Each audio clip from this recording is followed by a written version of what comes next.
Security footage. December 19, 2019.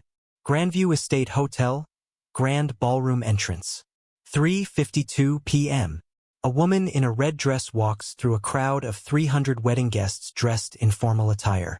Her hand rests protectively on an 18-week baby bump that the form-fitting fabric does nothing to hide. She moves with purpose toward a man in a designer tuxedo standing near the bar. Silver hair perfectly styled. Champagne glass frozen halfway to his lips as he sees her approaching. In exactly 8 hours, she would be dead. Her unborn daughter dead with her. And the man she'd loved for 10 years would become her killer. This isn't a wedding story. This is what happens when a decade of secrets explodes in public, and a surgeon's scalpel precision turns into a weapon of rage. Dr. Sebastian Moretti, 54, had everything. An $8 million practice, perfect family, spotless reputation. Divina Santos, 42, had nothing but his broken promises. Their 10-year affair was about to end in the most public humiliation imaginable, followed by the most private murder. To understand how they arrived at this moment, we have to go back. Back to the place where Sebastian once believed he was untouchable. Sebastian Moretti was raised in Riverside Heights by his father, Dr. Antonio Moretti, an immigrant surgeon who built the first reconstructive surgery center for burn victims in the region. Antonio's message was drilled into Sebastian from childhood. You will surpass me. Excellence is our family name. Anything less is failure. Sebastian absorbed this lesson completely. He graduated top of his class from Pacific Coast Medical University in 1989, joined Sterling and Associates Cosmetic Surgery on Century Boulevard as junior partner, and spent his 20s building a reputation through pro bono reconstructive work for burn victims and domestic violence survivors. By 35, he'd been featured in Top Surgeons of the West Coast for 5 consecutive years. In 2003, Sebastian founded Castellano Aesthetic Institute on Medical Plaza Drive. His clientele read like a who's who of wealth and influence: Hollywood producers, tech executives' wives, socialites seeking transformation. His signature rhinoplasty procedures became legendary. His facial reconstruction artistry made him the surgeon every wealthy woman wanted. By 2019, his annual revenue reached $8.3 million. But Sebastian's professional perfection masked private coldness. He was charming publicly, controlling privately, obsessed with image to the point of pathology. He worked 70-hour weeks, scheduled surgeries back-to-back, and spent what little remaining time crafting his public persona. At home, he was absent even when present, emotionally distant, conversation limited to logistics, affection performative. He'd married Victoria Ashford in June 1992 at Grandview Estate Gardens before 250 guests. Victoria had been a catalog model from Elmwood Falls, beautiful and ambitious. Sebastian promised her a life beyond anything modeling could offer. For the first 5 years, their marriage seemed to fulfill that promise. They had 3 daughters: Cassandra, born 1993, Elena in 1995, and Sophia in 1998. But by 2005, their marriage had become transactional. Victoria maintained the perfect family image while Sebastian funded her lifestyle and social ambitions. She became chair of the Metropolitan Arts Foundation, organized the annual Coastal Medical Charity Ball, and built a social circle that valued her for being Dr. Moretti's wife. They'd slept in separate bedrooms since 2008. Sebastian's excuse was that he needed rest before surgeries. Victoria didn't question it. Their unspoken agreement was simple: don't ask questions you don't want answered. Sebastian's pattern of serial flirtations with staff had existed for years. Victoria ignored the warning signs because acknowledging them would shatter the perfect image she'd built her identity around. Their daughters idolized their father, particularly Cassandra, who worshipped Sebastian and saw him as the standard all men should meet. It was a beautiful lie, and beautiful lies always collapse eventually. Divina Santos was born in Manila's Quezon City district, 3rd of 5 siblings. Her father taught elementary school while her mother worked as a seamstress. Divina attended University of Santo Tomas Nursing School and graduated with honors in 2001. She spent 6 years working cardiac recovery at Philippine General Hospital before immigrating to the United States in 2007, through Regional Medical Center's recruitment program. Her American dream was harder than expected. She shared a cramped apartment in Harbor District with 3 other Filipino nurses, working every available shift to pay rent and send $800 monthly to her family in Manila. It took 18 months of studying while working full-time to pass the U.S. nursing boards. She started at County General Emergency in 2009 before transferring to Pacific Vista Medical Center later that year. Divina was 5'4", with long black hair she wore in a professional bun at work and warm eyes that patients found comforting. Her colleagues knew her as competent, calm, and intuitive. The nurse surgeons requested specifically because she anticipated their needs before they vocalized them. She took extra shifts without complaint, studied continuously to improve her skills, and maintained impeccable professionalism. But Divina was deeply lonely. She worked 60-hour weeks, had no social life, and carried the weight of family obligations across an ocean. Her mother called weekly asking when she would marry, reminding her that she was 32, then 35, then 38, and time was running out. Divina had dated briefly, an ER doctor for a few months in 2008, but the relationship ended amicably when he moved to another state. After that, she'd focused entirely on work and supporting her family. She'd deferred every dream for practical necessity. Marriage, children, a normal life, all sacrificed to her career and family obligations. The loneliness sometimes felt crushing, but Divina was practiced at pushing feelings aside and focusing on the next task, the next shift, the next wire transfer to Manila. Their first real interaction came in December 2009 during a patient crisis at 2 in the morning. A high-profile actress was having a severe allergic reaction to anesthesia in post-surgical recovery Bay 3. Divina was on night shift and had already started administering counteragents before Sebastian arrived. They worked together seamlessly for 47 minutes, their movements synchronized in the way that only comes from both parties being exceptional at their jobs. When the patient stabilized, Sebastian looked at Divina, really looked at her, for the first time. "You saved her life before I even got here," he said. "How long have you been at Pacific Vista?" 8 months, Divina replied, expecting him to walk away now that the crisis was over. "You probably don't think surgeons notice the recovery nurses," Sebastian said. "I notice everything, especially excellence." It was a simple compliment. Professional, appropriate, but something in the way he said it made Divina's heart beat faster. Over the next 6 months, Sebastian requested Divina specifically for his surgeries. They developed a professional rhythm, learning each other's patterns, building the kind of trust that makes complex procedures safer. They barely spoke beyond what the work required, but there was an awareness between them, recognition that went beyond professional respect. In June 2010, Divina's car wouldn't start after a 14-hour shift. Sebastian found her in the parking lot at midnight, frustrated and exhausted, trying to reach a towing service. "Let me drive you home," he offered. "It's the least I can do after you worked such a long shift on my cases." Divina hesitated. He was married. This felt like crossing a line. "Just a ride," Sebastian said, reading her hesitation. "Nothing more." But instead of taking the direct freeway route, Sebastian drove along the coastal highway. The windows were down, the ocean air was warm, and for the first time in months, Divina felt something other than exhausted. They really talked for the first time. Sebastian opened up about the pressure of maintaining his reputation, the weight of expectations, the loneliness that success brings when everyone wants something from you. Divina shared her immigrant struggles, her family obligations, the guilt of being so far from home while her siblings went through life milestones without her. By the time they reached her apartment building in Harbor District, something had shifted between them. "Have dinner with me," Sebastian said. "Just dinner. You deserve better than hospital cafeteria food, and I could use conversation with someone who understands the medical life." "You're married," Divina said quietly. "I don't. Just as friends," Sebastian interrupted. "Two people who understand the pressure we're under. Nothing more." Divina should have said no. She knew she should have said no.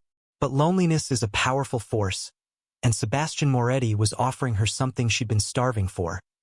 Attention, validation, the feeling of being seen. Just dinner, she agreed.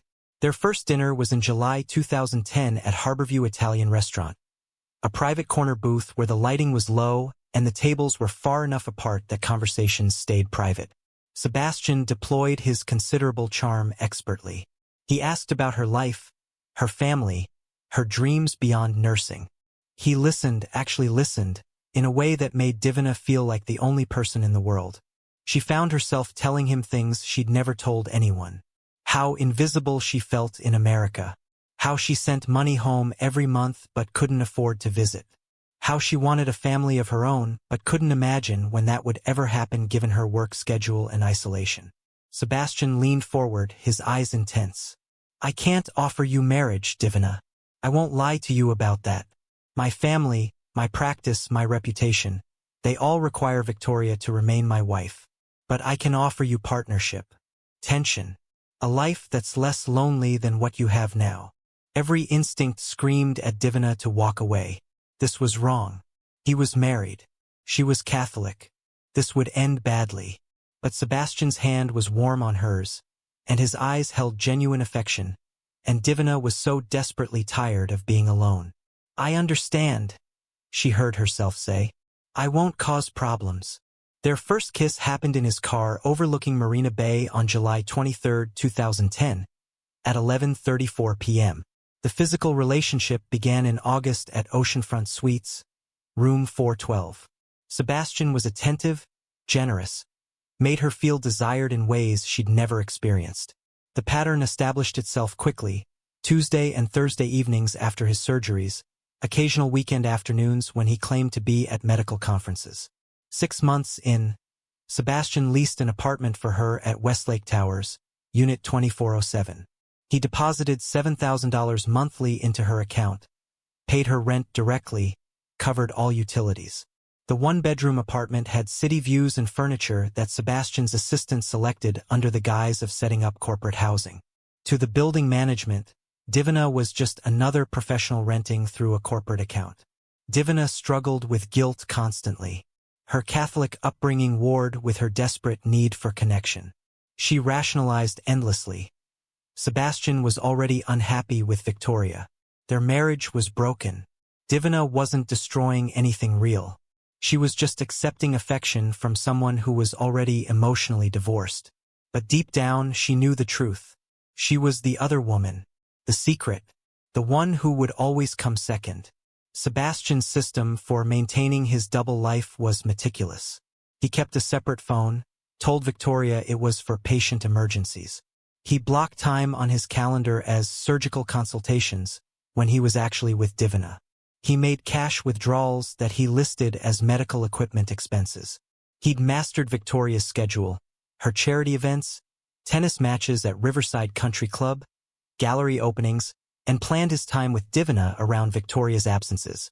At work, he maintained professional distance from Divina, barely acknowledging her beyond what the surgeries required. He flirted equally with all attractive staff members as a deflection tactic. No one suspected anything beyond standard physician charm. The affair intensified both their feelings and their deception. The forbidden nature heightened everything.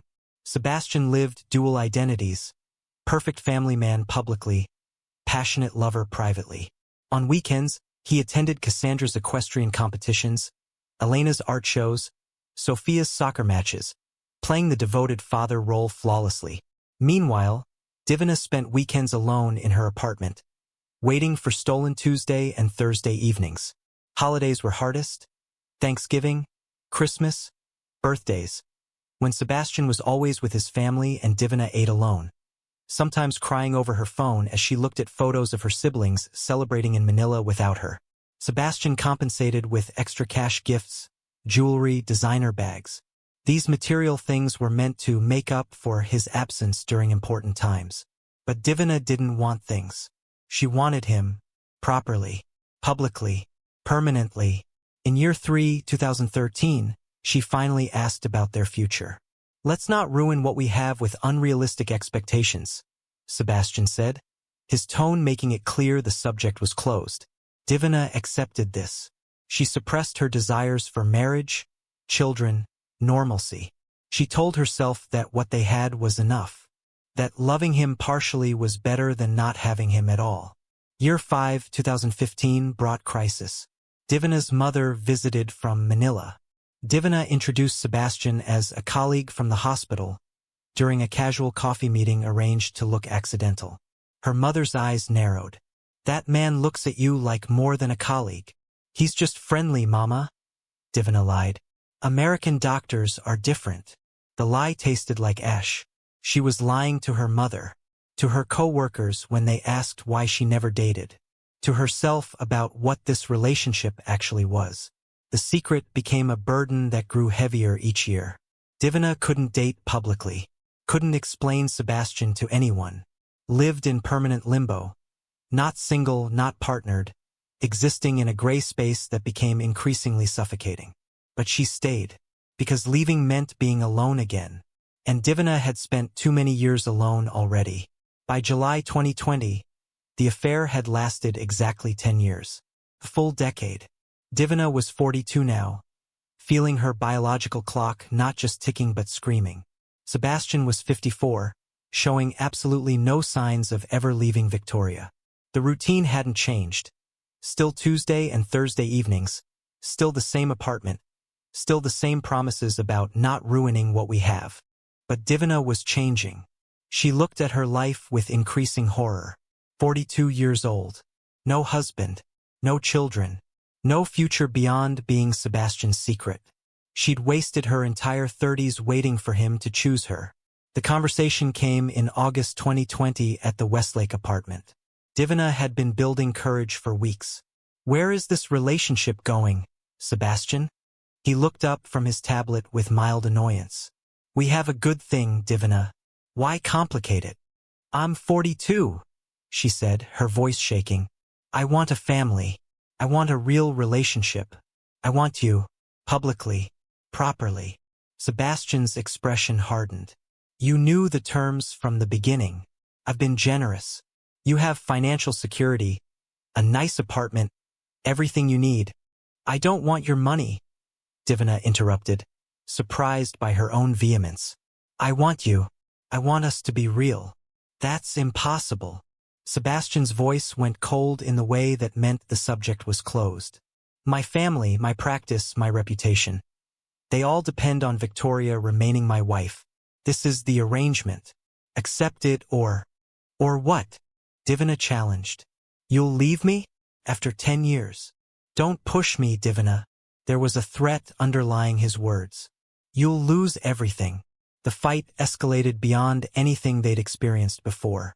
10 years of suppressed resentment came pouring out. Divana screamed about wasted time, stolen years, empty promises. Sebastian raged about unrealistic expectations and broken agreements. It ended with him slamming the apartment door, leaving Divana sobbing on the couch. That night, Divana made a decision that would seal both their fates. She went to the bathroom, opened her birth control pill pack, and threw the entire thing in the trash. 10 years, she thought. I've earned this. I deserve his child. It was desperation masquerading as justice. She justified it endlessly. She'd given him a decade of her life, accepted being hidden, sacrificed everything. A baby would force his hand, make their relationship undeniable, give her the family she'd always wanted. She never considered that Sebastian might choose murder over acknowledgement. Conception happened in late September 2020. By October 24th, Divana was staring at a positive pregnancy test at 6:47 in the morning, her hands shaking so badly she could barely hold the plastic stick. Terror and joy warred inside her. She was pregnant, with Sebastian's child. At 42, this might be her only chance at motherhood. But she knew Sebastian would be furious. She saw Dr. Sarah Chan at Coastal Women's Health on October 27th for confirmation. The ultrasound showed a 6-week pregnancy, due date June 18, 2021. Divana watched the tiny flutter on the screen, her daughter's heartbeat, and started crying. Dr. Chan squeezed her hand sympathetically, assuming these were tears of joy. They were tears of everything. Joy, terror, hope, dread. Divana decided to wait until 12 weeks to tell Sebastian. Miscarriage risk dropped significantly after the first trimester. She'd tell him when it was safer, when he couldn't pressure her to abort based on statistics about early pregnancy loss. Meanwhile, morning sickness hit hard. For the first time in her career, Divina called in sick. Twice in 1 week. Her colleagues were shocked. Divina never got sick, never missed shifts. "Are you okay?" They kept asking. She lied, said it was a stomach bug, wore loose scrubs to hide the subtle changes to her body. Sebastian was oblivious. He was consumed with Cassandra's wedding planning. His eldest daughter had gotten engaged in November 2019 to Trevor Jameson, a 29-year-old venture capitalist from a wealthy real estate family. Cassandra had taken an 8-month leave from her tech startup marketing job to plan what she called the wedding of the century. The venue was Grandview Estate Hotel's Grand Ballroom. The date was December 19, 2020. The budget was $420,000, all paid by Sebastian. 320 guests. Vera Wong custom gown for $45,000. 8 bridesmaids in champagne silk. $68,000 in white orchids and roses alone. Cassandra called Sebastian daily about decisions, band selection, menu tastings, seating arrangements. Meanwhile, Divina sent him increasingly desperate texts that he barely answered. His life had clear priorities. Family came first, career came second, and Divina's pregnancy was an unwanted complication he didn't even know about yet. By January 2021, Divina was 12 weeks along. The ultrasound confirmed a healthy baby girl. Divina chose the name immediately, Gabriella Victoria. The irony of the middle name wasn't lost on her. On January 15th, she prepared the Westlake apartment carefully. She cooked Sebastian's favorite meal, beef kerker, a Filipino dish she knew he loved. She wore the dress he'd bought her for her last birthday. She rehearsed what she'd say. Sebastian arrived tired from a rhinoplasty surgery, wanting to relax and decompress. He ate dinner distractedly, checking his phone periodically for messages from Cassandra about final wedding details. "Marcus, I need to tell you something important. If this is about Valentine's Day, I already ordered your gift," he said, not looking up from his phone. "I'm pregnant." The words fell like stones into still water. 12 weeks. I saw the heartbeat yesterday. Sebastian's head snapped up.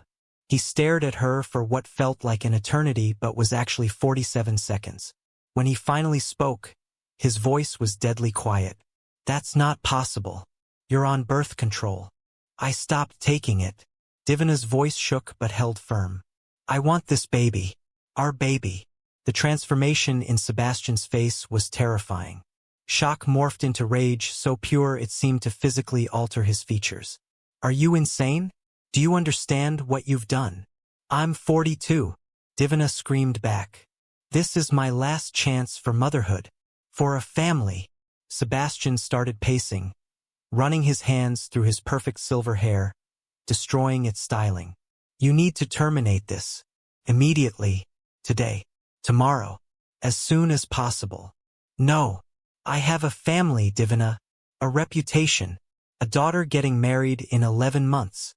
This cannot happen." "You have another family now," Divina said, her hand moving protectively to her belly. "With me. Your daughter. Our daughter." This was never the arrangement. Sebastian was shouting now, something he never did. "You agreed to discretion. You promised you wouldn't cause problems." "I agreed to 10 years of hiding," Divina shouted back. "That's enough. I'm done being invisible." Sebastian grabbed his jacket. "I'll give you $200,000. Get the abortion. We can continue our relationship exactly as it's been. I don't want your money. I want my baby." His voice dropped to something worse than shouting, cold, calculated threat. "If you keep this pregnancy, I will cut you off completely. No apartment, no money, nothing. You'll be on your own." "Then I'll go to Victoria," Divina said, desperate. "I'll tell her everything." 10 years, Sebastian. You owe me recognition." Sebastian froze at the doorway. "You wouldn't dare. Watch me. You can acknowledge us voluntarily, or I'll force it. You have 48 hours to make the right choice." He slammed the door hard enough to rattle the frame. Divina collapsed on the couch, hand on her belly, crying.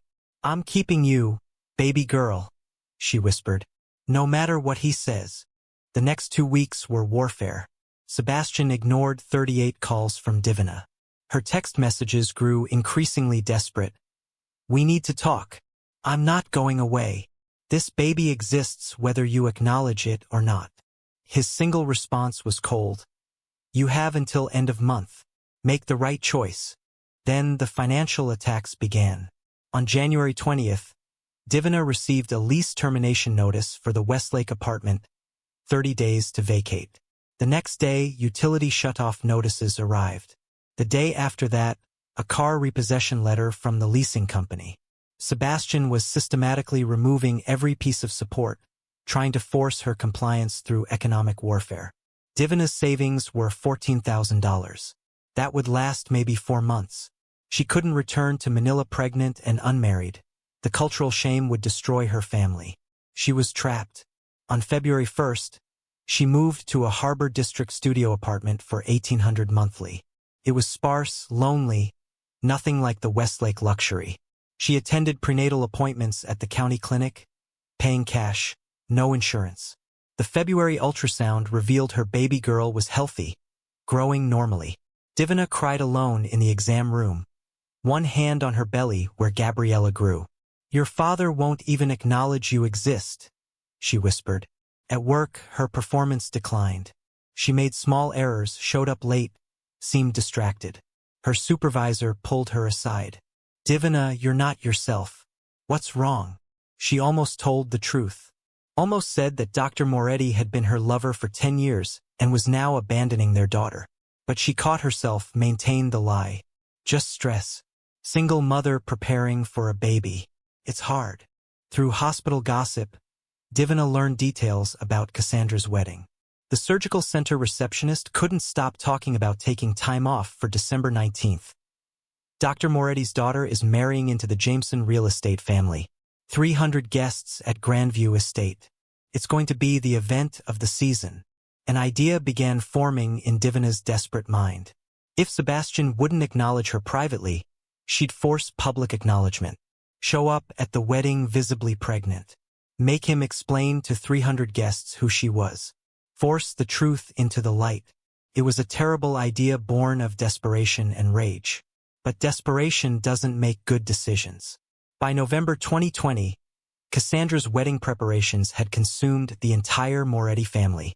Victoria was in her element, coordinating with wedding planner Miranda Chun about every detail. The bridal party had final dress fittings. The rehearsal dinner venue was confirmed. The photographer and videographer contracts were signed. Sebastian played his role perfectly, writing checks, attending tastings, smiling through mounting stress. But privately, he was fracturing. Divina was pregnant, threatening to expose him. The wedding was approaching. His perfect life was seconds from detonation. Cassandra called him daily, sometimes twice daily. "Dad, the florist wants to substitute peonies for some roses. What do you think? Dad, should we do a champagne tower or traditional toasts? Dad, this is going to be perfect. Our family's perfect day." Each time, guilt twisted in Sebastian's chest. Nothing about their family was perfect. Everything was built on lies. Victoria noticed his distraction. "You seem stressed, darling. Wedding nerves." "Just work," Sebastian lied. Always lying. On December 1st, Divina was 16 weeks pregnant, showing clearly. She'd moved to the studio apartment, was barely covering expenses on her nursing salary. Her savings had dwindled to $8,000. She attended a prenatal appointment on December 3rd and learned she was having a girl.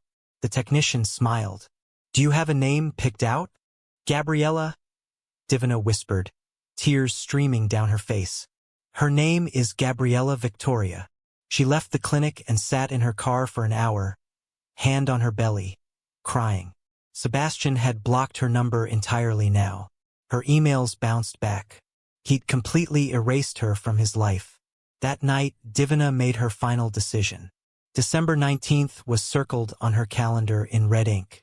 She went shopping on December 10th and found a form-fitting red dress that showed her pregnancy clearly. It cost $150, her grocery budget for the month, but she bought it anyway. Red for visibility, red for blood, red for rage. She practiced in front of her bathroom mirror what she'd say. I'm Divina Santos. I've been with Dr. Sebastian Moretti for 10 years. This is his daughter I'm carrying. Catholic guilt warred with desperation. She prayed, God forgive me, but he has to acknowledge us, has to see what he's done. On December 18th, the day before the wedding, Divina made one final attempt at contact. She called Sebastian's office. The receptionist said he wasn't taking calls. Tell him Divina Santos called. Tell him tomorrow I'm coming to Cassandra's wedding. He can acknowledge me voluntarily, or I'll force it. The receptionist, confused, passed the message along. Sebastian called her from a blocked number 2 hours later. His voice was ice. You're bluffing. Security won't let you in. I'll make a scene in the parking lot then, Divina said. Every guest will know. They'll all know who you really are. You'll regret this, Sebastian said quietly. I promise you. I already regret 10 years of invisibility, Divina replied. See you tomorrow at 4 p.m. She hung up, heart pounding, knowing she just crossed a line that couldn't be uncrossed. Sebastian stood in his office, the blocked phone in his hand, rage building to levels he'd never experienced. She was actually going to do it. Show up at Cassandra's wedding. Destroy everything publicly. His mind began calculating. Security at the venue. $50,000 in cash to bribe her to leave. But what if she refused? What if she screamed her announcement in the parking lot where phones would record it? His entire life, reputation, practice, family was about to explode, unless Divina simply wasn't there to detonate it. The thought formed slowly, like ice crystallizing. What if she just disappeared? Before the wedding, before she could ruin everything. Sebastian poured himself scotch at 7 p.m. and started planning. By midnight, drunk but focused, he'd made his decision. Divina Santos had to die. December 19th, 2020. The morning arrived with deceptive beauty. Clear California sky. Temperature perfect for an outdoor wedding ceremony. At the Castellano estate in Sterling Heights, Sebastian woke at 5:47 a.m. after not sleeping at all. He'd spent the night in his study, drinking scotch and formulating contingency plans. In his jacket pocket was an envelope containing $50,000 in cash. His plan was simple. Intercept Divina before she entered the venue, pay her to leave, and if she refused, have security remove her quietly. He never considered that she'd arrive during cocktail hour when 300 guests would witness everything. Victoria moved through the house like a graceful conductor, checking final details with the precision of someone who'd planned society events for decades. She wore a champagne Valentino gown that cost $18,000 and made her look like she'd stepped from a magazine cover. Today is perfect, she told Sebastian over coffee. Cassandra's perfect day, our perfect family. Sebastian nodded, tasting ash in his mouth. At Grandview Estate Hotel, Cassandra had been awake since 7 a.m. in the bridal suite. Hair and makeup started at 8.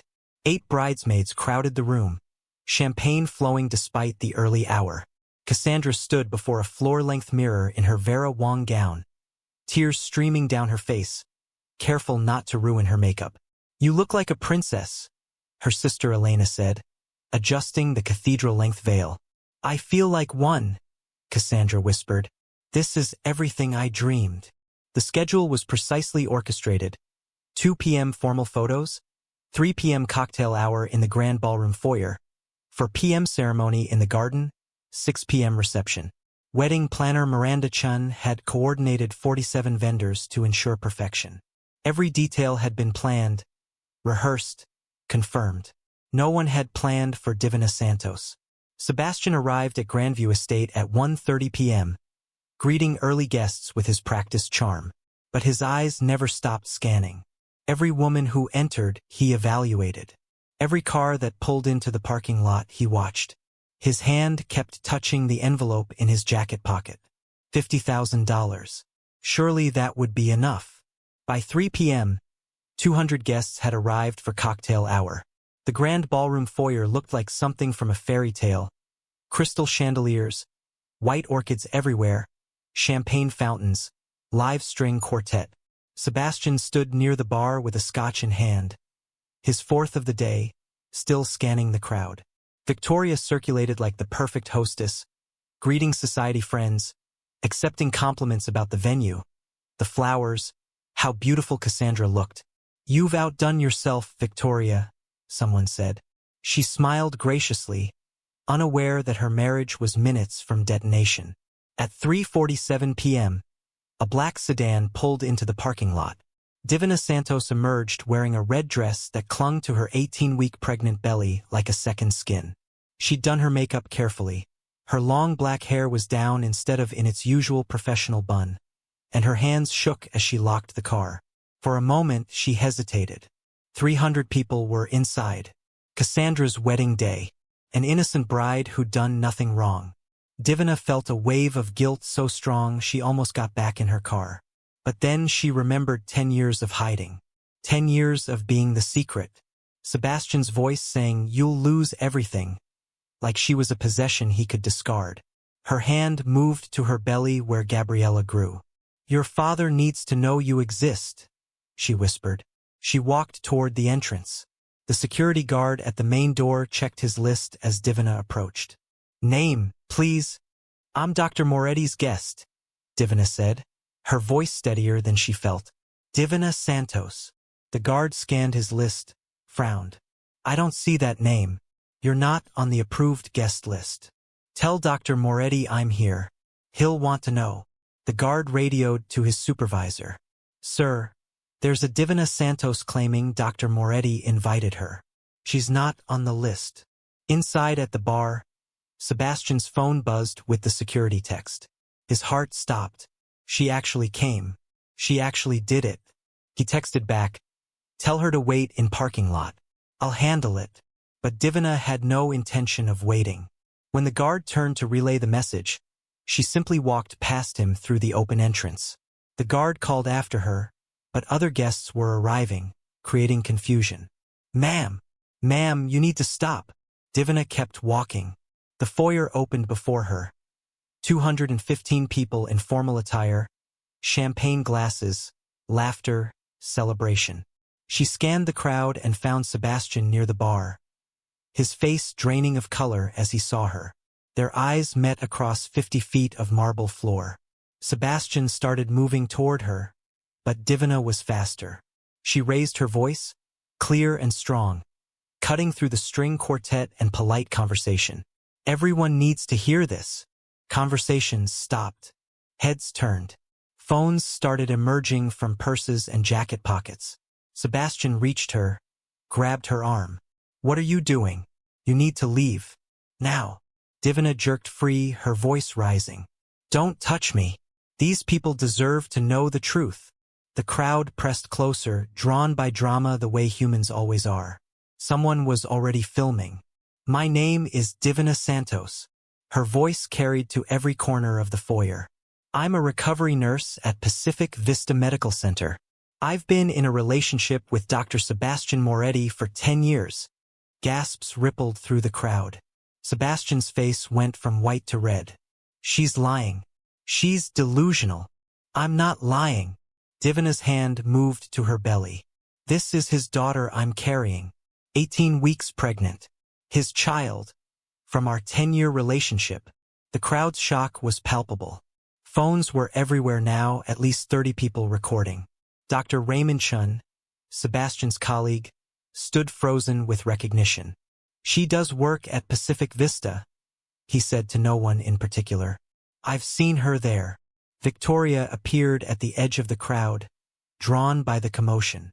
She looked stunning in her champagne gown, her face initially confused, then comprehending, then crumbling. "What is happening here?" Her voice was controlled, but barely. Divina turned to face her. "Mrs. Moretti, I'm sorry you have to find out this way. Your husband and I have been together since 2010. I'm pregnant with his child." "You're lying." Victoria's composure was fracturing. "Get out." Security. Get her out. I'm not lying. Divina's voice cracked. Ask him about Westlake Towers apartment 2407. Ask about Tuesday and Thursday evenings. Ask about the last 10 years of his life that you knew nothing about. Sebastian tried again. I've never seen this woman before in my professional capacity.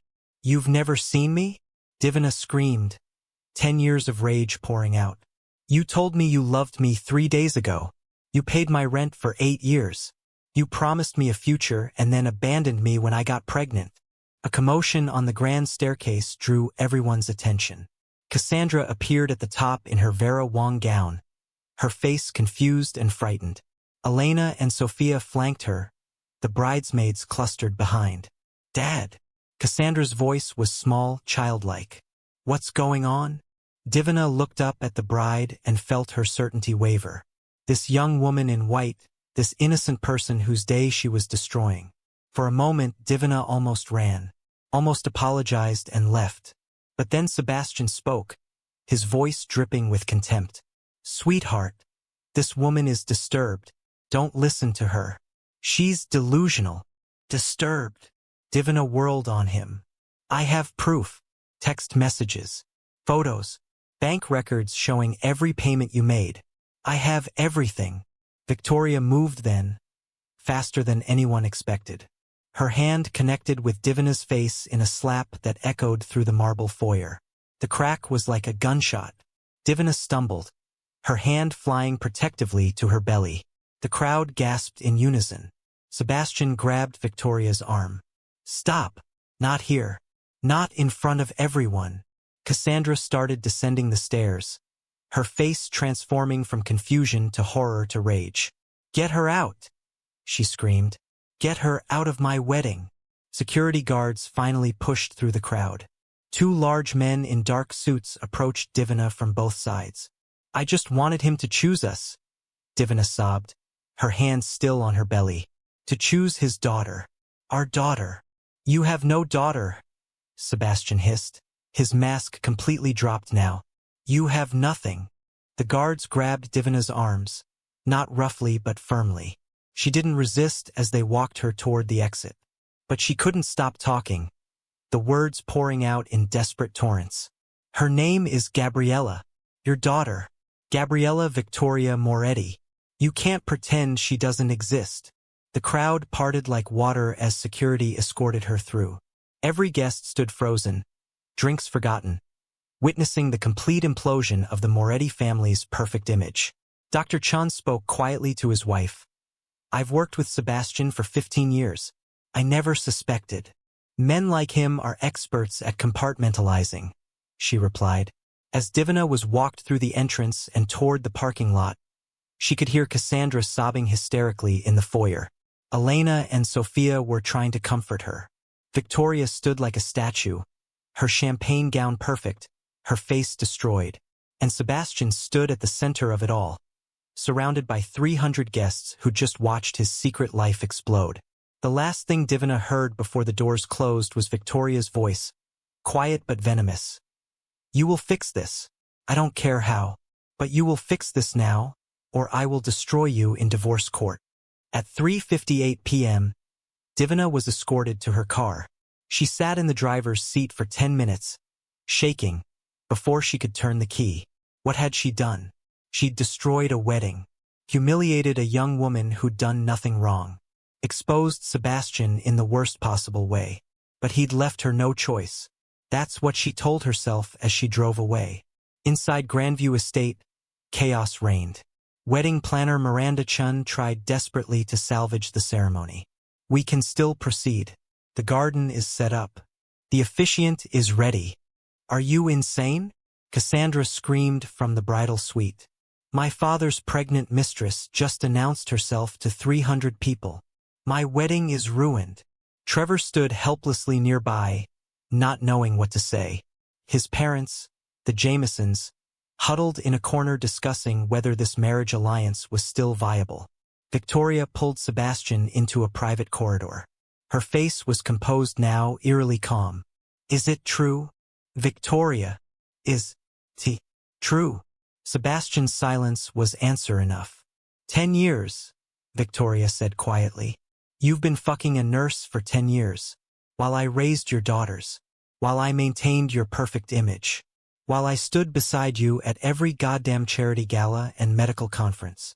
It didn't mean anything. Victoria's laugh was sharp as broken glass. She's pregnant, Sebastian. That's not nothing. I'll handle it. I'll make it go away. You'd better. Victoria's voice dropped to something worse than shouting. Because if you don't, I will take everything. The practice, the house, every single asset we've built. I will destroy you so completely that no patient will ever trust you again. Do you understand me? Sebastian nodded mutely. Now go tell our daughter that her wedding is cancelled because her father is a cheating piece of shit. By 4:15 p.m., it was clear the ceremony couldn't proceed. Guests were already leaving, gossiping wildly. Videos of the confrontation were uploading to social media. Hashtags were forming. Hashtag Moretti wedding scandal, hashtag plastic surgeon exposed. At 4:47 p.m., wedding planner Miranda made the official announcement. The ceremony was postponed indefinitely. The 600-person reception dinner would go uneaten. The $45,000 wedding cake would be destroyed. $420,000 wasted. Trevor's parents approached Sebastian and Victoria. We need time to discuss this situation with our family, Mr. Jameson said carefully. Perhaps Trevor and Cassandra should postpone their engagement as well. No! Cassandra appeared in her wedding dress. Makeup destroyed by tears. Trevor, please. This isn't my fault. Don't leave me because of him. Trevor looked torn. Cassandra, my family just witnessed. I need time to think. By 6 p.m., Grandview Estate was empty except for staff cleaning up. The wedding that was supposed to be the social event of the season had ended in complete disaster. Sebastian drove to Riverside Regency Hotel and checked into Suite 1207 under a false name, paying cash. He sat on the bed with a bottle of scotch, replaying every moment. Divina's voice echoing, Gabriella Victoria Moretti. His phone showed 47 missed calls. Colleagues, friends, patients, everyone who'd seen the videos. An email from the hospital administrator. We need to meet immediately Monday morning. Another from his practice partners. Emergency meeting required. Your position under review. 3 texts from patients canceling upcoming procedures.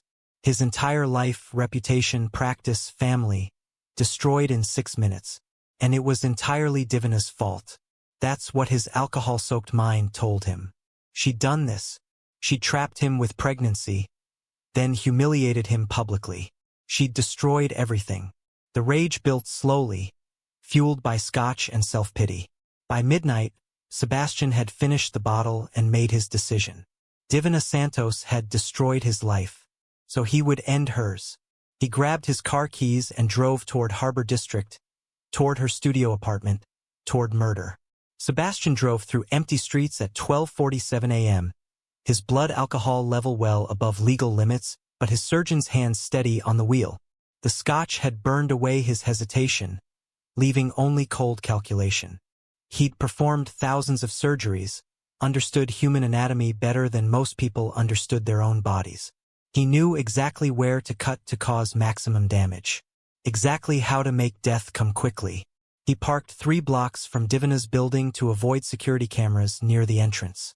The neighborhood was quiet, industrial, the kind of place where people minded their own business. He walked with purpose, wearing a surgical mask, easy to justify during the ongoing pandemic, convenient for hiding his face. The back entrance to Divina's building had a broken security door that never latched properly. Sebastian had noticed it during his single visit to this apartment, back when he'd helped her move from Westlake Towers. He'd filed that detail away without knowing he'd need it. The stairwell was empty. 3rd floor, Unit 304. He could hear a television through the door. She was awake. His hand went to his pocket, touching the folding knife he always carried. It was a surgical-grade blade, sharp enough to cut through tissue like butter. He'd used it hundreds of times to open sterile equipment packages. Tonight, he'd use it for something else. Sebastian knocked at 1:03 a.m. 3 sharp raps. Who is it? Divina's voice was cautious. It's me. We need to talk. A pause. He could imagine her internal debate. Fear versus hope that he'd come to apologize. Hope won. It always did with her. The door opened. Divina stood in pajamas, her hand instinctively on her belly. Her face showed exhaustion and dried tear tracks. "Why are you here?" Sebastian pushed inside, forcing her to step back. "You destroyed everything." His voice was eerily calm. "My family, my career, my daughter's wedding. My entire life, Divina. You destroyed it all." "You destroyed it," she screamed back. "By lying for 10 years. By keeping me hidden. I just wanted you to acknowledge us. That baby will never be born." He said it flatly, matter-of-fact, the way he'd announce a patient's prognosis. Divina's eyes widened as she saw the knife. "Sebastian, no." He lunged. She screamed, the sound piercing through the thin walls. Neighbors would later tell police they heard a woman screaming around 1 a.m. but didn't call. Domestic disputes were common in this building, and people didn't want to get involved. Divina fought. She clawed at Sebastian's face, drawing blood. Her nails raked down his neck, leaving deep scratches. She was fighting for 2 lives, her own and Gabriella's, and desperation made her strong. But Sebastian was 6'1" and 190 pounds. Divina was 5'4" and barely 115 before pregnancy. The physics were brutal. They struggled across the living room. Furniture overturned. A lamp shattered. Divina's fingers caught Sebastian's cheek, tearing skin, drawing more blood. Evidence. DNA. But Sebastian was beyond caring about evidence. He was beyond everything except rage. The first wound was defensive, Divina's forearm as she blocked. The second targeted her abdomen. His medical knowledge made it precise. He knew exactly where the uterus sat at 18 weeks. Knew exactly how to ensure the pregnancy wouldn't survive. "Please," Divina gasped. "The baby. Our baby." Sebastian stabbed again. And again. 18 times in total. The first few were targeted abdomen, ensuring fetal death. The rest were rage, chest, shoulders, neck. By the time he stopped, Divina had collapsed on the floor, trying to crawl toward her phone on the coffee table. She never reached it. Time of death would later be estimated at 1:17 a.m., December 20th, 2020. Baby Gabriella died with her mother, never taking a single breath outside the womb. Sebastian stood over the bodies because that's what they were now, bodies plural, covered in blood. His surgical mask was soaked. His shirt was destroyed. Reality crashed over him like ice water. What had he done? Panic replaced rage. He tried to stage a robbery. Ransacked drawers, took jewelry, grabbed her laptop, smashed a window to suggest break-in. But he was sloppy in his panic, his surgical precision abandoned. His DNA was everywhere. Under her fingernails where she'd fought back, on her clothes where they'd struggled, his blood on the doorframe from his scratches. The building's security camera captured him entering at 12:59 a.m. and leaving at 1:34 a.m. 35 minutes. Time-stamped. Irrefutable. Sebastian fled to his car, bloody clothes in the trunk. He drove back to Riverside Regency Hotel in a daze. In his room, he stripped naked and stood in the shower for 40 minutes, watching pink water circle the drain. He tried to wash away the blood, the evidence, the reality of what he'd done. But some things don't wash away. He threw the knife and bloody clothes in an industrial dumpster behind the hotel. Kept the shoes in his closet without realizing they had blood spatter. Got back in bed at 3:41 a.m. and stared at the ceiling until dawn. He'd murdered Divina. And Gabriella, his daughter, the baby he'd created and then killed. Sebastian turned on his side and vomited into the trash can beside the bed. December 20th, 9:23 a.m. Divina's supervisor at Pacific Vista Medical Center called her cell phone. No answer. She called again at 9:45 a.m., then 10 a.m. By 10:30 a.m., she was worried enough to call Divina's building manager.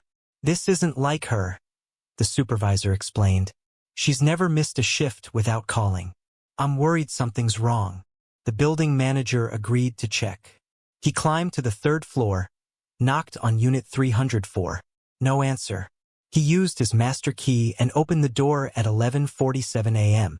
The scene was immediately nightmarish. Blood everywhere, furniture overturned, and Divina's body on the living room floor, her hand still reaching toward her phone. The manager called 911 at 11:49 a.m., his voice shaking so badly the dispatcher could barely understand him. Detective Sarah Martinez arrived at 12:15 p.m. with the homicide unit. She was a 20-year veteran who'd seen hundreds of murder scenes, but this one hit differently. The victim's hand on her pregnant belly, the protective position, the sheer violence of 18 stab wounds. "This is personal," Martinez said to her partner. "Overkill like this, it's rage." Someone who knew her. The medical examiner, Dr. Patricia Wong, arrived 30 minutes later. She noted the pregnancy immediately. "I'll need to determine fetal age during autopsy, but based on visible development, I'd estimate 17 to 19 weeks. Neighbors were interviewed. 3 separate residents reported hearing a woman screaming around 1 a.m. "She was yelling, 'Please, the baby,'" one woman said. "I almost called police, but..." She trailed off guiltily. The building manager provided security footage. Detective Martinez watched a man in a surgical mask enter the building at 12:59 a.m. Height approximately 6 feet. Athletic build. He exited at 1:34 a.m., moving faster, his clothing visibly disturbed. "Face is mostly hidden," Martinez noted. "But we've got height, build, timeline." The apartment search revealed critical evidence. Divina's phone was found in the bedroom. The laptop was missing, supposedly stolen, but the expensive television and designer handbags were untouched. "Robbery doesn't fit," Martinez said. "Too selective. Someone took things they thought would have evidence, not things with value." They scrolled through Divina's phone. Text messages to someone labeled Sebastian M. The messages were desperate. "Please answer. We need to talk about Gabriella. I'm not going away. Your daughter deserves better." The last text sent was from December 18th. "I'm coming to the wedding tomorrow. You can acknowledge us voluntarily or I'll force it." "Who's Sebastian?" Martinez's partner asked. Martinez was already searching social media. The wedding scandal videos appeared immediately. Sebastian Moretti, plastic surgeon. She crashed his daughter's wedding yesterday, announced she was pregnant with his baby. She looked up from her phone. And 12 hours later, she's dead. They called Pacific Vista Medical Center. The administrator confirmed Divina worked there. Dr. Sebastian Moretti was one of their top surgeons. He hadn't been in today, unusual for him. "When you find him," Martinez said, "have him contact homicide immediately." By 2:30 p.m., detectives had a warrant for Sebastian's office, home, and vehicles. At 3:45 p.m., they arrived at the Castellano estate in Sterling Heights. Victoria answered the door, still wearing yesterday's makeup, her eyes red and swollen. "What's this about?" "Mrs. Moretti, we're looking for your husband." "I don't know where he is," Victoria said. "And frankly, I don't care. What's this about?" "Divina Santos was murdered last night." Victoria's face went white. Whatever she'd felt about the woman who'd destroyed her daughter's wedding, murder was different. "Oh my God. Sebastian. Where is he, ma'am?" "He left here around 8:30 last night. I don't know where he went. We're separating." Detectives searched the house. Sebastian's study yielded critical evidence. Bank statements showing Westlake Towers apartment payments, email correspondence with Divina saved in a hidden folder, love letters from the early years. One email from December 15th stood out. "You will regret trying to destroy me. Clear motive. Clear threat." An APB went out at 4:30 p.m. Sebastian Moretti, 54, 6'1", silver hair, likely driving a black Mercedes S-Class. Armed and dangerous.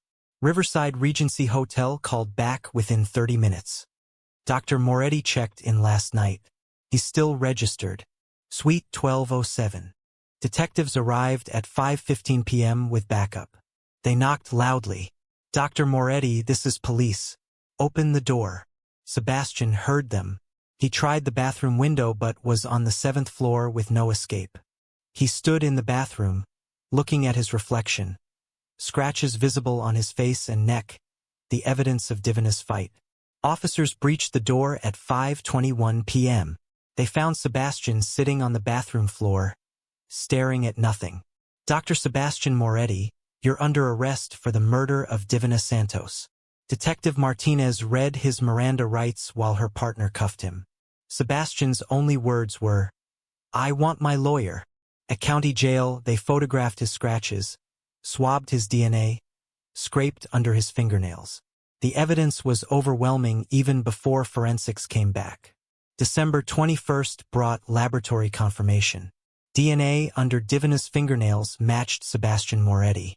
His blood on her doorframe. Security footage enhanced with facial recognition showed 98% match despite the surgical mask. The autopsy report was devastating in its detail.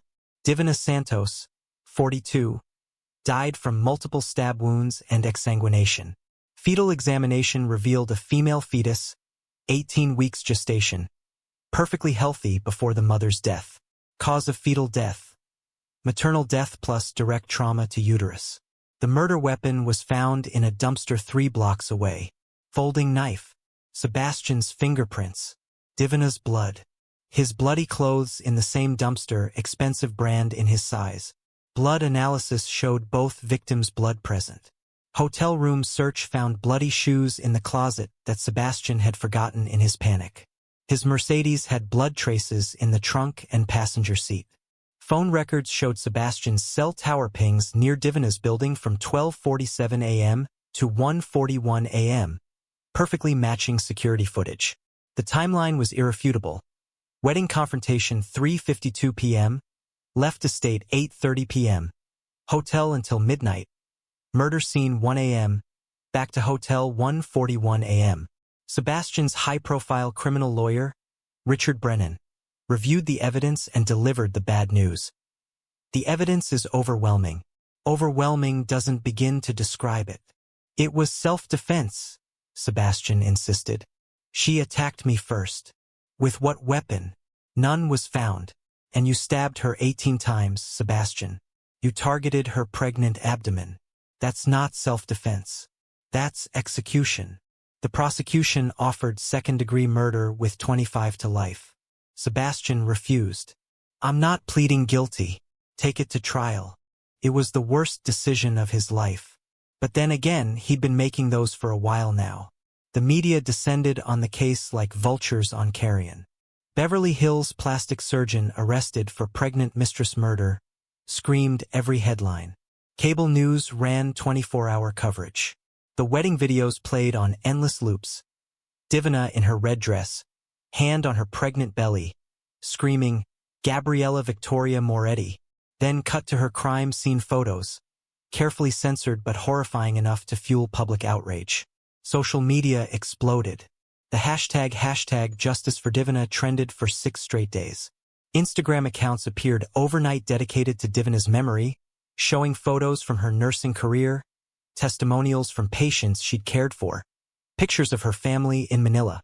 Someone created a memorial page for baby Gabriella, a pink background with angel wings and the words, "Never born, forever remembered."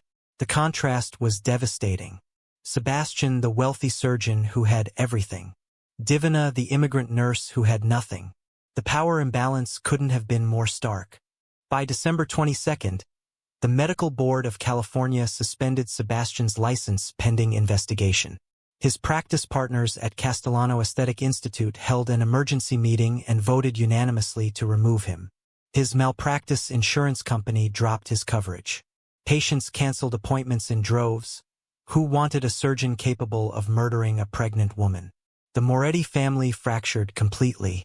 Victoria filed for divorce on December 22nd, citing adultery, emotional cruelty, and criminal conduct. Her filing demanded 75% of all marital assets given the circumstances. The estate was worth approximately $47 million. Victoria's lawyer made it clear she intended to take everything not nailed down.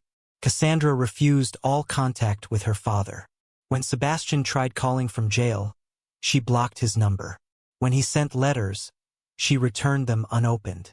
"I have no father," she told Trevor during one of their increasingly strained conversations. "That man is a stranger who destroyed my wedding, then murdered a pregnant woman. He's a monster." Trevor's family, the Jamesons, insisted the engagement be postponed indefinitely. "Our family cannot be associated with this scandal," Mr. Jameson said firmly. Trevor looked torn but didn't argue with his parents. Cassandra watched her fairy tale future crumble along with everything else. Elena, Sebastian's middle daughter, was a sophomore at University of Washington when the news broke. Campus gossip was merciless. "That's the surgeon's daughter whose dad killed his pregnant girlfriend. She stopped going to classes, stopped eating, spent entire days in her dorm room crying. Her roommate finally convinced her to seek counseling. Sophia, the youngest, faced similar hell. Classmates whispered, 'Someone painted your dad's a murderer' on her locker. She transferred schools mid-year, but the reputation followed her like a shadow. Victoria sold the Sterling Heights estate in February 2021 for $8.9 million. She bought a smaller house in Coast County and threw herself into advocacy work at a domestic violence shelter. 'I enabled Sebastian's lies for 28 years, she told a support group. 'I maintained the perfect image while ignoring every warning sign. I'm complicit in my own way.' The financial destruction was swift and total. Legal fees consumed $8 million. The civil lawsuit from Divina's family took another $4 million in settlement. Malpractice claims from former patients who suddenly remembered complications added $2 million more. Sebastian's once massive fortune evaporated. But the legal case was just beginning. The arraignment took place December 30th, 2020. Sebastian appeared in an orange jumpsuit, silver hair uncombed, scratches still visible on his face and neck. Judge Margaret Thornton presided, a stern woman with 30 years on the bench and zero tolerance for violence against women. "The charges are 2 counts of murder in the first degree," the prosecutor announced. "The murder of Divina Santos and the murder of Gabriella Moretti. Special circumstances, murder of a pregnant woman. Under California law, killing a fetus during a crime against the mother counted as a separate murder charge." Sebastian was facing 2 life sentences. "How does the defendant plead?" "Not guilty," Sebastian said quietly. The bail hearing revealed the extent of evidence. District Attorney Helen Vasquez personally took the case, a political rising star who'd built her career on high-profile prosecutions. She presented the facts methodically. DNA under the victim's fingernails matching the defendant. Security footage showing him entering and leaving the crime scene. His blood at the scene from defensive wounds. The murder weapon with his fingerprints. Phone records placing him there. Email threats sent days before. The defendant has access to significant financial resources, multiple passports, and a private plane through his practice, Vasquez argued. He's an extreme flight risk. He's also a danger to the community. He murdered a pregnant woman in cold blood to protect his reputation. We request remand without bail. Defense attorney Richard Brennan countered weakly. Dr. Moretti has no criminal history. He's a respected surgeon who saved countless lives through his medical work. He has deep ties to the community. He murdered 2 people, Judge Thornton interrupted, including an 18-week-old fetus. Bail is set at $10 million. Sebastian couldn't pay it. His assets were frozen in divorce proceedings. His family refused to help.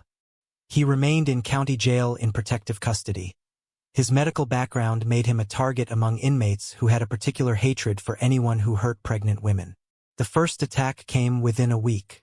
2 inmates cornered Sebastian in the shower. "Baby killer," one hissed before the beating began. Guards intervened, but not before Sebastian required medical treatment. He was moved to segregated housing after that, 23-hour lockdown, 1 hour of recreation alone. Meanwhile, the prosecution built their case. Detective Martinez coordinated with the forensics team, the medical examiner, and dozens of witnesses. The evidence was overwhelming, but Vasquez wanted it perfect. This case would be watched by millions. She couldn't afford mistakes. Jury selection began in January 2021 and took 3 brutal weeks. The challenge was finding jurors who hadn't seen the wedding videos or formed opinions. The defense used every challenge trying to eliminate women, minorities, anyone who might sympathize with Divina. The prosecution fought to keep a diverse jury. The final panel was 7 women, 5 men, ages 28 to 67. 4 were parents. 2 were immigrants. All had sworn they could be impartial despite the media coverage. The trial date was set for February 8, 2021. Expected duration: 6 to 8 weeks. February 8th arrived cold and gray. Superior Court Courtroom 4 was packed beyond capacity. Overflow rooms with video feeds accommodated the press. The gallery held Divina's mother, who'd flown from Manila and would attend every single day of trial. She sat in the front row clutching a rosary, her face carved from grief. Also present: Victoria, Cassandra, Elena, and Sophia. They sat together on the opposite side from Divina's mother, a visual representation of all the families Sebastian had destroyed. Judge Thornton called the court to order. The people versus Sebastian Moretti. Are the parties ready? The people are ready, Your Honor. The defense is ready. District Attorney Helen Vasquez stood for her opening statement. She was 42, sharp-featured, wearing a navy suit that projected competence and authority. She'd prepared this opening for weeks, practicing until every word landed with maximum impact. Ladies and gentlemen of the jury, this case is about power. Dr. Sebastian Moretti had all of it. Money, $8 million annually from his practice. Status, featured in magazines, sought after by celebrities, respected in his field. Control over his employees, his family, his public image. Divina Santos had none of these things. She was an immigrant nurse earning $72,000 a year. She sent money to her family in the Philippines every month. She worked 60-hour weeks and lived alone in a studio apartment in Harbor District. Vasquez walked toward the jury box, making eye contact with each juror. For 10 years, Dr. Moretti used his power to keep Divina Santos as his secret. He set her up in an apartment in his name so he could control it. He gave her money, $7,000 a month, which sounds generous until you realize it made her dependent on him. He promised her a future while making sure she stayed hidden from his real life. His wife, his daughters, his colleagues. None of them knew Divina existed. She paused, letting that sink in. Then Divina got pregnant. At 42 years old, knowing this might be her last chance for motherhood, she kept the baby. A daughter. She named her Gabriella. And she made one demand: that after 10 years of being invisible, Dr. Moretti acknowledge her and their child. Vasquez's voice hardened. His response was to demand she abort the pregnancy. When she refused, he cut off her financial support, kicked her out of the apartment, repossessed her car, used his economic power to try to force compliance. When that didn't work, when she threatened to expose him publicly, he murdered her. She walked to the evidence table and picked up a photograph. This is Divina Santos at Dr. Moretti's daughter's wedding, December 19, 2020, at 3:52 p.m. She's 18 weeks pregnant. You can see her baby bump. You can see her hand protecting her belly. This was her desperate attempt to force him to acknowledge their daughter. Another photograph. This is Divina Santos 12 hours later, dead on her apartment floor. 18 stab wounds. Her unborn daughter dead with her. Several jurors looked away. One woman's hand went to her mouth. The evidence you'll see is overwhelming. Dr. Moretti's DNA under her fingernails where she fought for her life. His blood at the scene from the scratches she gave him. Scratches still visible when police arrested him. Security footage showing him entering her building at 12:59 a.m. and leaving at 1:34 a.m. The murder weapon with his fingerprints. His own threatening emails. You will regret this. That baby will never be born. Vasquez's voice dropped. He targeted her pregnant abdomen. He used his medical knowledge to ensure the baby died. Then he stabbed her chest and neck to ensure she died. Then he tried to stage a robbery to cover his tracks. These aren't the actions of someone who snapped. These are the calculated actions of a man protecting his reputation at all costs. She returned to the jury box. Dr. Sebastian Moretti murdered Divina Santos and baby Gabriella because they threatened his perfect image. That's what this case is about. Power, control, and murder. When you've heard all the evidence, I'm confident you'll find him guilty on both counts. Thank you. The courtroom was silent as Vasquez sat down. Richard Brennan stood for the defense opening. He was 60, silver-haired like his client, with a folksy demeanor that had won acquittals in seemingly impossible cases. But even he knew this case was nearly unwinnable. Ladies and gentlemen, what happened to Divina Santos is a tragedy. There's no denying that. A woman is dead. An unborn child is dead. That's tragic regardless of the circumstances. But tragedy and murder are not the same thing.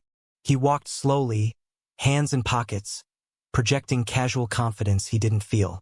The prosecution wants you to believe this was calculated, premeditated murder. But the evidence will show something different.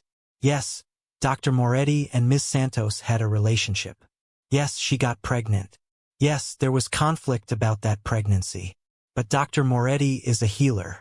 He's performed thousands of surgeries, saved hundreds of lives. He's not a murderer. Brennan picked up a different photograph. Sebastian in surgical scrubs, smiling with a young burn victim. This is who Dr. Moretti really is. A surgeon who's dedicated his life to helping people. Someone who does pro bono reconstructive surgery for domestic violence survivors. Someone who's rebuilt faces destroyed by accidents and disease. Several jurors looked skeptical.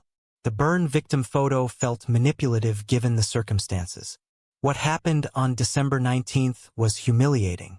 Ms. Santos showed up at his daughter's wedding, a 300-guest event, and announced their affair publicly. She destroyed his daughter's wedding day. She exposed his personal life to hundreds of people. The videos went viral within minutes. His reputation was destroyed. His family was devastated. Brennan's voice took on a sympathetic tone. Now, I'm not saying the affair was right. It wasn't. Dr. Moretti made terrible mistakes. But those mistakes don't make him a murderer. What the evidence will show is a man who went to talk to Ms. Santos that night, to discuss their situation, to try to find a solution, and things escalated tragically. The prosecution will show you DNA evidence, and we won't dispute it. Dr. Moretti was in that apartment, but the prosecution can't prove what happened in those 35 minutes. They'll say it was premeditated murder, but the evidence is consistent with a confrontation that spiraled out of control. A tragedy born of desperation and fear, not calculated murder. It was a weak defense and everyone knew it. 18 stab wounds don't happen in confrontations that spiral out of control. But Brennan had to work with what he had. We ask that you listen to all the evidence before making your judgment. Yes, Dr. Moretti was there. Yes, a woman died. But the question isn't whether a tragedy occurred. It's whether this was premeditated murder. And the evidence will show it wasn't. Thank you. Brennan sat down. Sebastian stared at the table, not making eye contact with anyone. Judge Thornton looked at the clock. We'll break for lunch. Court resumes at 1:30 p.m. for the prosecution's first witness. The prosecution's case unfolded over 3 weeks with devastating precision. Detective Sarah Martinez testified about finding the body, processing the crime scene, the evidence that led to Sebastian's arrest. Crime scene photos were shown. Divina on the floor, blood pooled around her hand still reaching toward her phone. Several jurors cried. The building manager testified about providing security footage. The video played in court, grainy but clear enough. A man matching Sebastian's height and build entering at 12:59 a.m., exiting at 1:34 a.m., moving faster on exit, his clothing disturbed. Neighbors testified about hearing screaming. A woman yelling, "Please, the baby!" Around 1 in the morning. One elderly resident said, "I should have called police. I'll regret that for the rest of my life." Medical examiner Dr. Patricia Wong took the stand in week 2. Her testimony was clinical and devastating. 18 separate stab wounds. Multiple defensive wounds on Divina's forearms showing she'd fought back. Concentrated strikes to the abdomen, wounds that demonstrated medical knowledge of where the uterus would be at 18 weeks gestation. In my professional opinion, Dr. Wong said, the abdominal wounds were deliberate and targeted. The perpetrator knew exactly where to strike to ensure fetal death. The fetal autopsy results were read aloud. Baby Gabriella had been perfectly healthy before her mother's death. 18 weeks. For days gestation. Female. No abnormalities. Viable if the mother had survived. The cause of fetal death was maternal death plus direct trauma to the uterus. Dr. Wong testified. The baby died because her mother was murdered. Divina's mother sobbed in the gallery. Even some jurors wiped their eyes. The forensic DNA expert testified about the matches. Sebastian's DNA under Divina's fingernails at 99.9% certainty. His blood on the doorframe on the wall.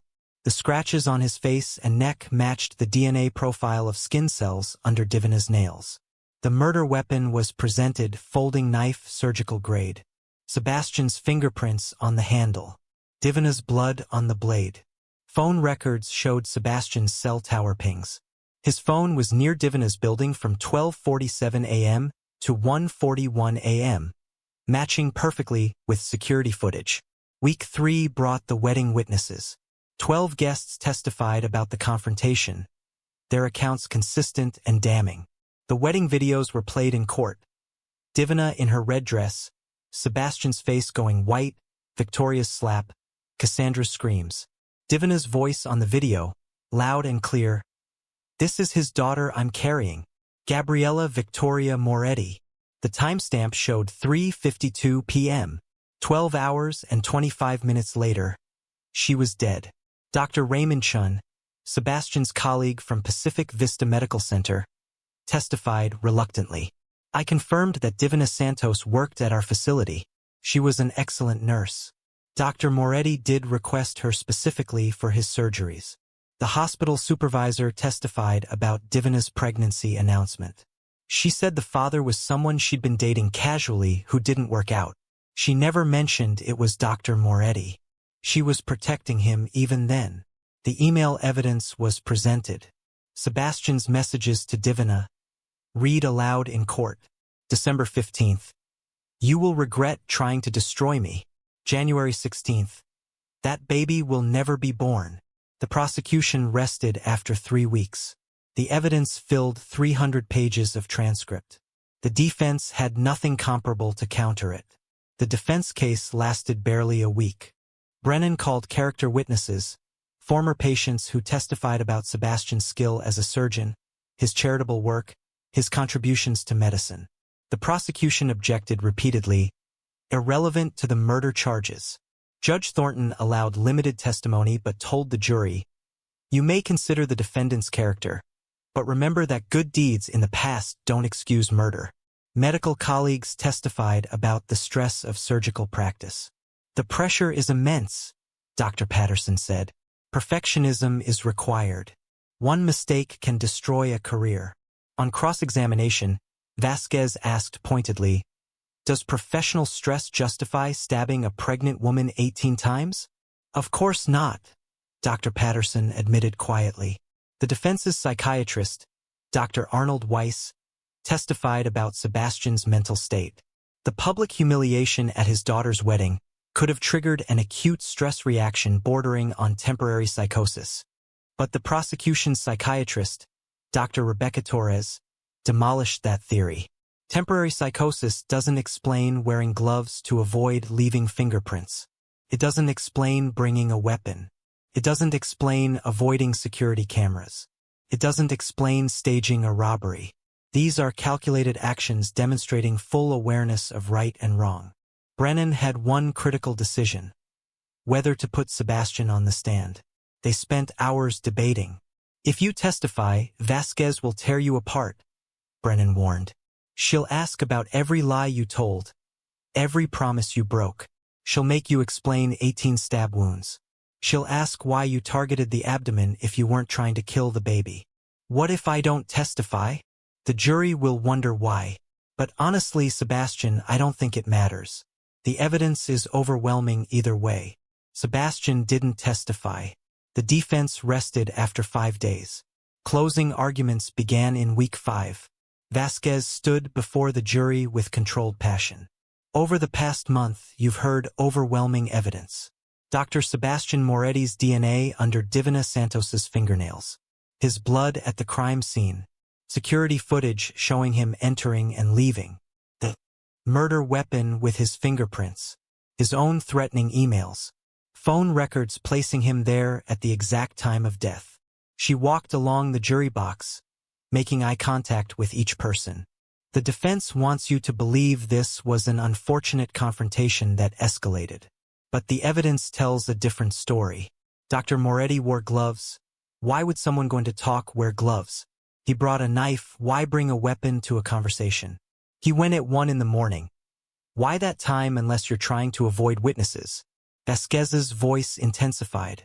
And most damning of all, he targeted her pregnant abdomen. 18 stab wounds total, multiple strikes concentrated where he knew, with his medical training, the baby would be. This wasn't rage. This was surgical precision applied to murder. She picked up the photo of Divina at the wedding. 12 hours before her death, Divina Santos stood before 300 people and announced she was carrying Dr. Moretti's daughter. She gave that daughter a name, Gabriela Victoria. She demanded recognition after 10 years of being hidden. Another photo, the crime scene. 12 hours later, she was dead. Baby Gabriela was dead. And Dr. Moretti was trying to make it look like a robbery. Vasquez's voice dropped to barely above a whisper. He murdered her to protect his reputation. He murdered their daughter to erase the evidence of his affair. He calculated that dead women can't testify, dead babies can't demand child support, and dead threats can't ruin careers. She paused, then spoke with finality. The evidence is overwhelming. The motive is clear. The premeditation is undeniable. Find Sebastian Moretti guilty of murdering Divina Santos. Find him guilty of murdering baby Gabriela. Give them the justice they deserve. Thank you. Richard Brennan stood for the defense closing. He looked tired. Dr. Moretti made terrible mistakes. The affair was wrong. The way he handled the pregnancy was wrong. But mistakes, even terrible mistakes, aren't the same as premeditated murder. He walked slowly, hands gesturing gently. The prosecution has shown you that Dr. Moretti was at Divina Santos's apartment. We don't dispute that. They've shown you that a tragedy occurred. We don't dispute that either. But they haven't proven beyond a reasonable doubt that this was calculated, premeditated murder. Several jurors looked skeptical. The evidence seemed pretty definitive. What if Dr. Moretti went there to talk, to try to find a solution? What if the situation escalated in ways no one intended? The prosecution calls it premeditated murder, but it could just as easily be voluntary manslaughter, a killing in the heat of passion without premeditation. Brennan's voice took on a pleading tone. Dr. Moretti has already lost everything. His family, his career, his reputation, his freedom. He'll carry the guilt of what happened for the rest of his life. But the question before you isn't whether he deserves punishment. It's whether the evidence proves first-degree murder beyond a reasonable doubt. And I submit that it doesn't. Thank you.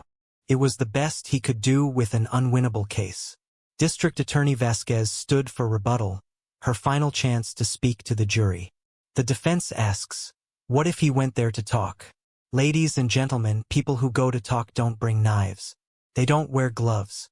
They don't go at 1 in the morning. And they certainly don't stab someone 18 times. Her voice was sharp now, cutting through Brennan's sympathetic framing. Dr. Moretti brought surgical gloves. He brought a knife. He went to Divina Santos's apartment in the middle of the night, 12 hours after she'd humiliated him publicly. He stabbed her 18 times, specifically targeting her pregnant abdomen where he knew baby Gabriela was growing. Then he tried to stage a robbery. Then he tried to hide the evidence. Vasquez walked back to the jury box one final time. Those aren't the actions of someone who went to talk and things escalated. Those are the actions of someone who planned to kill and carried it out with surgical precision. Don't let sympathetic framing distract you from the evidence. This was murder. First degree, premeditated, calculated murder. Find him guilty. Give Divina and Gabriella the justice they deserve. She sat down. Judge Thornton instructed the jury on the law, explaining the elements of first-degree murder, second-degree murder, and voluntary manslaughter. The jury could convict on any of these charges or acquit entirely. At 3:15 p.m. on February 25, 2021, the jury retired to deliberate. The wait was excruciating. Sebastian sat in his holding cell, trying to read but unable to focus. Brennan visited once, looking grim. The longer they deliberate, the better for us. Quick verdicts usually mean conviction. But this jury was thorough. They requested to review the security footage 3 times. They asked to see the wedding videos twice. They requested transcripts of the email evidence. They were taking their job seriously. 14 hours over 2 days. On February 26 at 4:47 p.m., word came. Verdict reached. The courtroom filled within minutes. Divina's mother took her usual spot in the front row. Rosary clutched so tightly her knuckles were white. Victoria sat with Cassandra, Elena, and Sophia on the opposite side. Media filled every available seat. Sebastian was brought in wearing his orange jumpsuit, hands cuffed. His face was pale, his silver hair unkempt. He'd lost 20 pounds during the trial. Has the jury reached a verdict? Judge Thornton asked. The foreperson stood, a 52-year-old woman who'd been an elementary school teacher before retiring. We have, Your Honor. What say you? The courtroom held its collective breath. On count 1, the murder in the first degree of Divina Santos, we find the defendant guilty. Gasps erupted. Divina's mother collapsed in her seat, wailing. The bailiffs called for order. On count 2, the murder in the first degree of Gabriella Moretti, we find the defendant guilty. More gasps. Cassandra started crying. Victoria closed her eyes, tears streaming down her face. On the special circumstances allegation of murdering a pregnant woman, we find the defendant guilty. Sebastian showed no reaction. He stared straight ahead, frozen, as if his body had simply shut down. Judge Thornton banged her gavel. Order. I will have order in this courtroom. She dismissed the jury with thanks for their service. Sentencing was scheduled for March 15, 2021. Sebastian was remanded back to custody. As bailiffs led him away, Sebastian finally looked at his daughters. Cassandra turned away. Elena and Sophia looked at the floor. Even in this moment, they couldn't bear to see him. March 15th arrived cold and rainy. The sentencing hearing drew another packed courtroom. Under California law, victim impact statements were allowed before the judge imposed sentence. Divina's mother spoke first, through a translator. She was 68, small and frail, her face carved by grief into something ancient. My daughter Divina was a good person, kind, hardworking, loving. She became a nurse because she wanted to help people. She came to America for a better life, and she worked so hard. Every month, she sent money to help her brothers and sisters, help her nieces and nephews. She never forgot her family. Her voice broke. Dr. Moretti used her for 10 years, kept her hidden like she was shameful. When she became pregnant with his child, her only chance to be a mother, he threw her away like garbage. Then he killed her. He killed my daughter and my granddaughter, who I will never meet. She looked directly at Sebastian. Gabriella would be almost born now. June 18th was her due date. Instead, I buried my daughter with my granddaughter who never took a breath. You murdered 2 people, Dr. Moretti. 2 innocent people whose only crime was loving you and wanting to be acknowledged. She sat down, sobbing. The courtroom was silent except for her weeping. Cassandra stood next, her face composed but her hands shaking as she read from prepared remarks. Sebastian Moretti destroyed my wedding day. He humiliated my mother, my sisters, and me in front of 300 people. But that pales in comparison to what he did next. He murdered Divina Santos, a pregnant woman carrying his child. He murdered my half-sister, Gabriella, who never had a chance at life. Her voice hardened. I don't have a father anymore. The man I thought I knew was a lie. The real Sebastian Moretti is a murderer who valued his reputation more than human life. I hope he spends the rest of his life in prison thinking about what he's done. Elena spoke briefly. I can't use my last name without people knowing my father murdered a pregnant woman. He's destroyed our family and our future. He deserves everything he gets. Sophia was even more succinct. You taught me to value life. Then you took 2 lives. I'm ashamed to share your DNA. Victoria declined to speak but submitted a written statement that the clerk read aloud. Dr. Moretti betrayed every vow he made to me, to our family, and to his profession. His actions destroyed multiple families and ended 2 innocent lives. I pray for Divina's soul and for baby Gabriella, who never had a chance. The prosecution recommended life without parole plus 25 years consecutive for Gabriella's murder. Brennan made a weak plea for mercy, arguing that Sebastian had already lost everything. Judge Thornton's sentencing remarks lasted 15 minutes. She was scathing. Dr. Sebastian Moretti, you were given every advantage in life. Excellent education, successful career, loving family, significant wealth. You squandered it all through a decade of lies and betrayal. When faced with the consequences of your choices, you chose violence against the most vulnerable victims imaginable. A pregnant woman and her unborn child. Her voice was ice. You didn't kill in a moment of passion. You planned this murder. You wore gloves to avoid evidence. You brought a weapon. You went to her home at 1 in the morning. You stabbed Divina Santos 18 times, specifically targeting her pregnant abdomen with your medical knowledge. You murdered your own unborn daughter.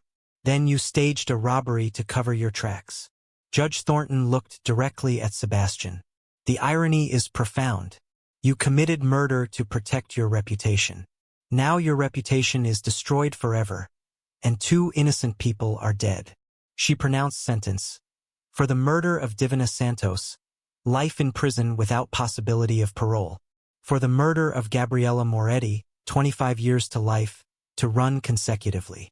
For the special circumstances, an additional enhancement. Total sentence. Life without parole plus 25 years. The gavel came down with finality. Sebastian Moretti, age 54, would die in prison. There would be no parole hearings, no second chances, no redemption. Just decades of confinement until death. As bailiffs led him away for the last time, he looked back once at his daughters. All 3 were crying, but none looked at him. He'd murdered 2 people to protect his perfect image. Now he had nothing but a cell and the weight of what he'd done.